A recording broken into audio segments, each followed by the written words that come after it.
ফার্নিচারের জন্য যে আপনারা বলেছিলেন, আমি সানালদাকে বলেছি যে 2 লক্ষ টাকা আমি দিয়ে দেবো, আপনারা পরশুদিন নিয়ে নেবেন।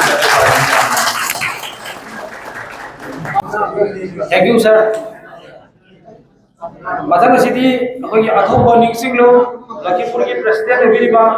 अदुगा असिगी one of the presidium members याबो आर्केस्ट्रा तंगना वाई अमरितन थंबिनेबा निसिंजरे I would like to express my hearty gratitude to our Honorable Minister Lakhimpur, Shri Kaushik Rai ji. अखोई सेंटर से करमायना फंगेगे हाइबगी मरम से मयाम खनबिरम जाय उकई लुप अमसुंग अथौब निंगसिंग लुपना चीफ मिनिस्टर दा ऑनरेबल एमएलए मतम दुगी मकोई मफमदा जामना चेन चोंगे हरगा फंगेबे नते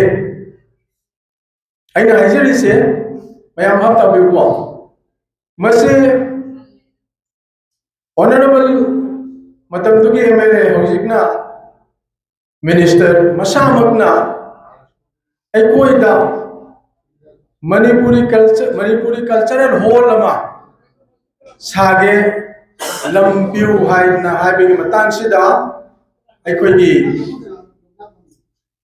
अफब नुमित लाकपा हाइबेदो होइखिबनी मदुगी मतुंगिना अखोई अतोप निंगसिंग कई लुपना जॉइंट इफोर्ट चीफ मिनिस्टर दा मेमोरेंडम का पीरे हैरगा एमएलए एलएडीएस तगी 2022 एंड 23 की तगी अखोई ऑनरेबल एमएलए न मतम दुगा जामना आदि मतम चंगदना लुपा लाख जंगई से पीरे हैरगा नकोई से कम्युनिटी सेंटर साव सागलू लोइने ना चीफ मिनिस्टर का तानारे हारेगा लुपा लाख जंगई अमगा करोड़ अमगी मनुंगसिदा हाइबा Manipuri cultural art and Manipuri art and culture centre से सानब होनर मगिनो मककी ता मागा ताकबीगी लोइने ना कोंजें लेकाई की मानदोक्ता फेलिसिटेशन प्रोग्राम में थम्बदा मुमितुगा नंदचान मार्टियर नंदचान की स्टेचू में माना सानी हाइगा लभोपिरम अकॉर्डिंगली मधुगी मूर्ति तो साबगी पैसा सो एडवांस कर बीग्रे हौजिक मूर्ति तो सादुना लोयरे अदो लमगी खैतंग मफम चाबा चादबा जेंगुना अखोइना मतम से सेंदरबनी लालिबा संगोन सेल नुमित सिदगी अखोई मूर्ति जुंगगी थबक तौरम सु पाइखत हौरनी अइना ngasi खजितंग रेफरेंस पिजरी से अइना करिना हायदा आई ngasi की मिपम से इलेक्शन का मरी लेनबा मिपम दिनते अदुबो अइना कितंग हाइजनिंग से करिना हायदा अखोइना मतम अमा एयरबदा मसिंग सु डेमोक्रेसी ददी मिसिंग याबना पांगनी मधु हाइना इलेक्शन लाख खुदिंग मक्ता अखोई मैते सिंह से इलेक्शन को तारदे करिनो खंडे कैंडिडेट अमदि सोयदमी दुम चोंगदोरानी मधुना अखोई की मरकसिदा अतोप सगैना आइदि अखोई बु थाजबा अखोई से जामना रिलायबल होइबा मीनी हाइबदो मीना सखंगद्रे हाइबा जाय अदुना अखोई की दमक्ता अखोई की मणिपुरी की एमएलए नत्रका मिनिस्टर लेते हैं ना कोई कैसे बनेंगे लेते ममांगा मयामना पाथोक्रिबा वॉइस हॉस्टल खंगदे हाइबा सी खंगदे अदुगी बोराक कैनोदा बोराक वैली सिदा नलखीपुर कंस्टिट्यूएंसी दे मरुओइना लंबी थोंगना चिंगबचे पगलरीफ से मयामंतंग मुन्ना खंदबियो मिपु खरगे ममांगदा नत्रगा मतम खरगे ममांगदा अखोई लंबी थोंगना चिंगबचे करम फिबम ता लेरमगे आगसे अदु ओइ बतारबदी अखोई नंगसी अखोई मेरा चावबा ओजा मेरा चावबा ओजा सुबंगो ने चिंगबा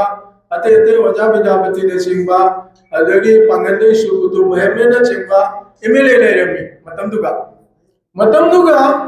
मत मैतै मचाने न मैतै की दमक्ता कयामना नोबी की बा चोंबी की बा मशुम कयामना कानो बा पीबी की बा हाइबे के ओपन से मसी कितन कंपैरिजन थम्ब मतमदने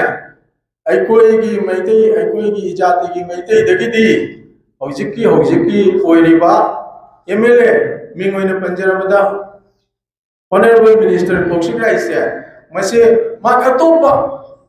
सागे की मिउ इतारसु माक से अखोई मैतई की कैंडिडेट मैतई की मिहुट मैतई की एमएलए मैतई की आदि मिनिस्टर मिनी हाइबदा अखोना हाइमन बटोटे ऐसे मैं आपको मगना खैनी कोई करीना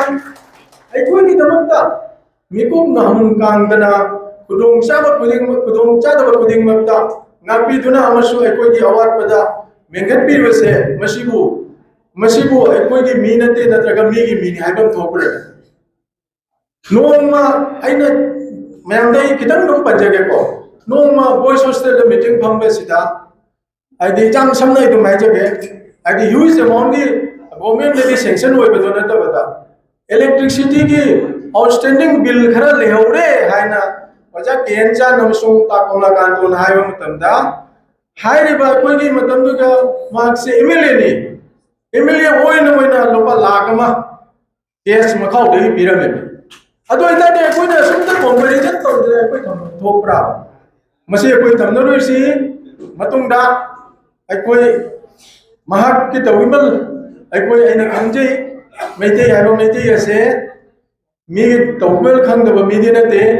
खरा लौररी खरा पीनी हाइबसे अदो मंत्री ना अखोई की दमकता डेवलपमेंट न चिंगबसे मयाम म तौबि तारबदी अखोई ना करी पिबम थोके हाइबदो मदो मयाम न भाव ताबिरे हायरगा इलेक्शन लाख कुदिंग मक्ता अतोप माइदई दगी अखोई दा अलान लंबी दा लमचिंग नबग दमकता अखोई ना कोई चोंग चोंबा कोई चेन चेमदो मदु मतंग तौबिरोइसी ngasi hoje family ba mi mesida adi aigona ma ta pe dada sidi culture center oidre cultural center do agoi khani